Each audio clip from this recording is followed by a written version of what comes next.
Horses out, we have Best Guys. Past the begin, rushing upon the outside now is the Good Daughter. Custer comes next, then followed by Lucky Elsa in fourth. Tagumpay down on the inside, Dragoncita and Gale Force is the early trailer. And going along for the first turn, we have the Good Daughter down on the inside is Best Guys. A length back in third, moving upon the outside, Lucky Nelson. 4 lengths for the back in fourth, Custer, then followed by Dragoncita, Tagumpay, and number 3, that's Gale Force is the early trailer. The Good Daughter once again down on the inside now is Best Guys.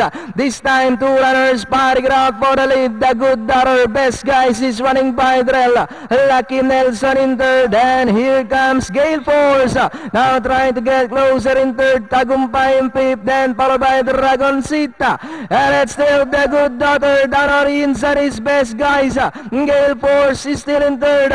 We have the Good Daughter and Best Guys fighting out for the lead. Gale Force now moving up on the outside as they come there at the last 150.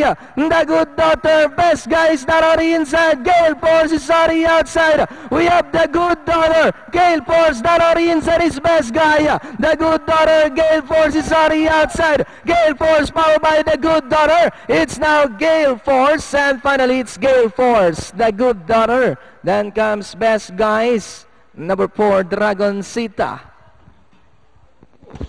Gandang karera, 3.724 datingan. So it was Gale Force ang ating